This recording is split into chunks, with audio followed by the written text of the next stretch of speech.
PC gaming has undergone as many changes as it seemingly has games.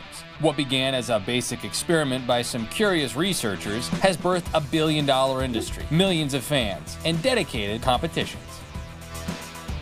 This is the history of PC gaming. PC gaming didn't always look like this. It started as this. Originally there was Space War. It's called Space War! Exclamation point. And Space War was a PDP-1 game. In 1961, Space War was invented and is recognized as one of the earliest PC games, a passion project created by a team of researchers in the basement of an MIT lab. The team put 200 hours into the first edition of the game, and it pitted two players against each other in an effort to destroy the other's ship. It's pretty amazing to think that even in those older days, the very early days of computers, what did people want to do? They didn't want to just, calculate stupid crap. They wanted to actually play games on this stuff. But what exactly happened between then and now that caused such growth and transformation? By the late 70s and early 80s, the personal computer had become more than just an item only university and researchers could afford. The idea of creating and designing your own video game became a reality. I knew even at a young age I wanted to make games, and my parents were like, you probably need a PC to do that. So I had my Apple II and I started learning BASIC and playing around with the adventure construction set and making my own little games. That was amazing. That game was, to me, at that time, it was unbelievable. It was unfathomable technology. Going through there and trying to figure out the syntax. Pick up object. No, that doesn't work. Pick up tool. That doesn't work. Simultaneously, Sinclair launched the ZX80, a low-cost computer that brought PC gaming into people's homes for less than $200. A year later, the Commodore 64 is born. It is recognized as the highest-selling computer model of all time. Later came the Amiga, a computer that exceeded the 64's 8-bit graphics and had several co-processors. Meanwhile, a game company is on the rise, one that would set the tone for over a decade. For me personally, the name Sierra is powerful. So many great games of my early teenage years were Sierra games. I remember watching people play King's Quest in not daycare, but early elementary school on the computers that they had there, right? There's Oregon Trail, and then SimCity, and then King's Quest. And King's Quest was one of the first kind of adventure games that you saw. IBM completely funded the development and marketing of King's Quest to promote the PC Junior. PC Junior from IBM, the computer that's growing by leaps and bounds. The PC Junior flopped, but that didn't stop Sierra's push to PC dominance. The era also saw a rise in the space shooter. Wing Commander, oh my gosh, one of the first space games I ever played where, fly through space, shoot enemies, action-oriented. Wow, that was college. So I used to have one of those massive NEC 5D monitors. I just grab this PC gamepad, put on that music. Do, do, do, do, do, do, do, do. It took me 6 years before I actually had my own computer at that point. Right with my first computer, and I got home and I felt completely victorious that I had accomplished it. The adventure genre was on the rise, led in part by LucasArts. The first PC video game I remember playing is X-Wing and then TIE Fighter. That was phenomenal. That was completely different than every other game that I'd played. LucasArts would push into the 90s with Monkey Island, Indiana Jones, and the Sam & Max series. Throughout the 90s, gaming had largely shifted from an arcade experience to one you share in your own home. The Ultima franchise, responsible for creating the first role-playing games in the 80s, evolved into one of the most unique online experiences of its time. One of the best things about Ultima Online was it was the first true simulation in an online world, and I think even to this day a lot of games haven't really rivaled it yet. You had the MMO with Ultima. It was still something that people wouldn't naturally gravitate towards unless they knew the Ultima series. But when EverQuest came out, it was more accessible because it was using 3D graphics, these were fully illustrated avatars, and it was using hardware acceleration. Now we can do anything. We can actually do anything. We knew we wanted to make an online game with EverQuest, and we wanted to make it very open and have classes and do, kind of a very traditional RPG that people would sort of instantly understand. It really brought the whole MMO space to a much broader audience. Role-playing is supposed to be about playing a character. You're supposed to get into the world and play somebody that's not you. These games are becoming more able to do that instead of just being, number crunching, loot gathering games. The mid-90s saw PC gaming come in with a bang as the 3D shooter was born. Doom just kind of like made multiplayer like the thing.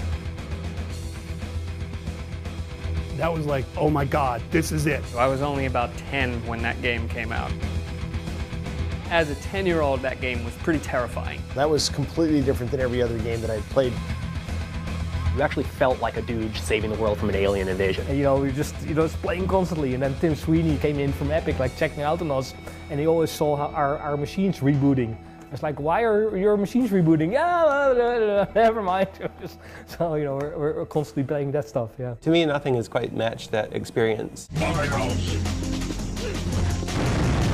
Unreal, that was the best thing to ever happen to PC gaming, Unreal versus Quake. There was the whole back and forth of kind of between Epic and id going on, where they would just one-up each other each generation, and that keeps pushing the envelope further, and that's exciting. That's why we like working on PC games, because we're all pushing each other.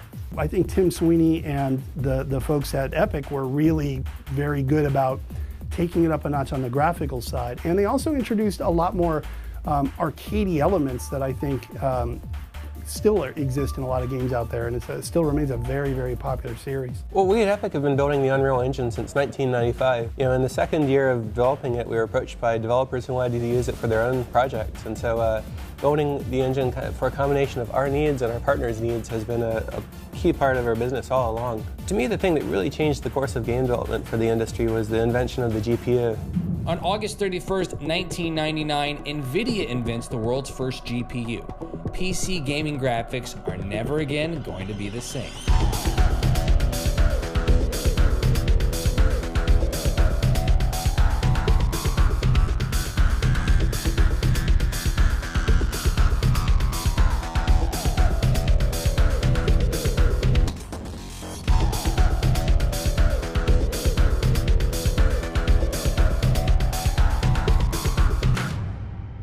The first time I really encountered NVIDIA was roughly around the Unreal Tournament 2003 era. That was when Epic, my former employer, started partnering with them for the way it's meant to be played campaign. The GPU revolution came along and gave us an equivalent amount of silicon, about 100 times more graphics computing performance, and that put us in an entirely different trajectory and made much of what has happened since possible. Unreal Tournament 2003 actually opened with a bumper with the NVIDIA logo, with one of the characters kicking it out.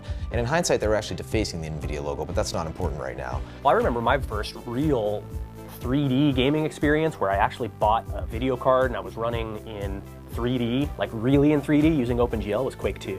That difference in the graphic fidelity is just amazing back then, just astounding. NVIDIA made its big breakout there, and very quickly they became the dominant force in PC gaming that they remain today. I make software, but I need the hardware to make software on. So when I get to work with NVIDIA and see what they're working on and learn about each turn what's coming next. Blizzard launches World of Warcraft in 2005, immersing millions of players in a unique raiding experience. I think a breakthrough moment in PC gaming for me was WoW as well, and that was the beginning of raiding. I played the original Warcraft and Warcraft 2.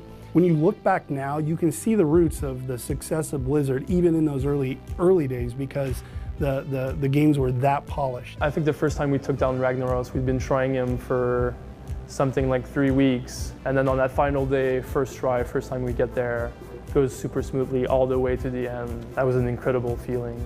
Even the way they approached characters, right? All of the narrative that's happening in that game is happening in your head.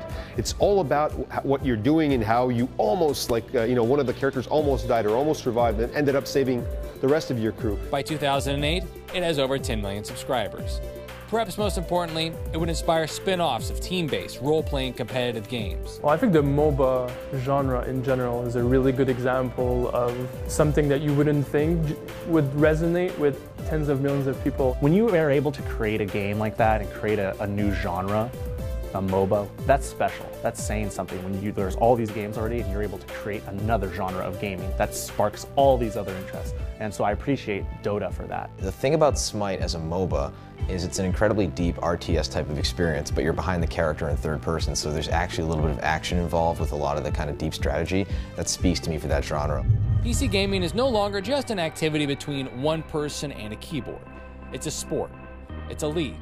a global community that prides itself on finding innovative ways to evolve and create new possibilities for technology, to give gamers the tools to immerse themselves in unforgettable worlds. What we're starting to see in PC gaming is sort of the evolution of the ecosystem around the games. So you've got things like, we're doing it, and Valve actually started this, of allowing the users to actually make stuff that goes into our game. The experience is never the same. It's not like the current generation of MMOs. For me, the biggest innovation I've seen in PC gaming, besides graphics, besides any sort of physics-based things, is the rise of digital distribution. Right now, when you look at the console space, people are still trying to sell discs. If there's a game that comes out, I want to hit a button, I want to, go back on Reddit and then find out 30 minutes later I've downloaded it and I can play it with my friends. That's the world we live in 2014 and beyond. I think in the next 10 years, there's going to be something else that makes this experience even more immersive than it is now. The PC is very unpredictable.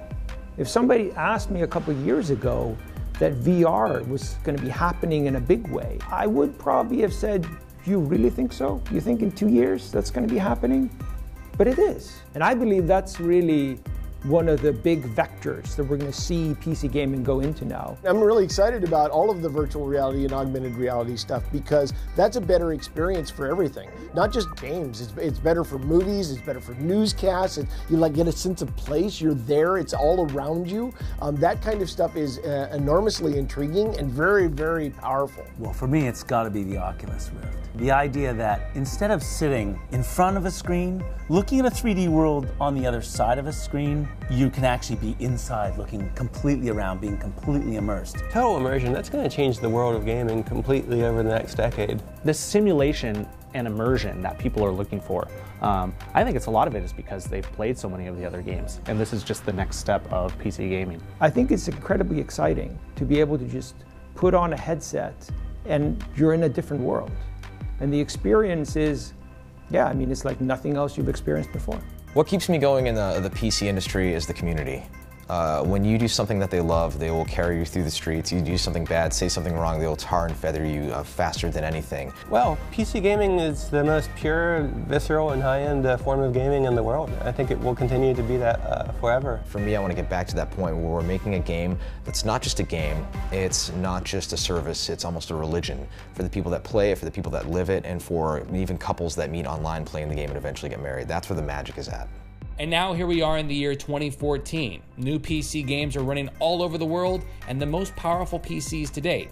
People are having adventures in far-off lands and imagined worlds never before possible. We've come so far, haven't we? If I showed a new gamer what video games looked like then, they would just laugh. It shows you that there are still other genres of games that we haven't even figured out yet. If someone can just create a new genre just on the fly like that, it's like the possibilities are endless.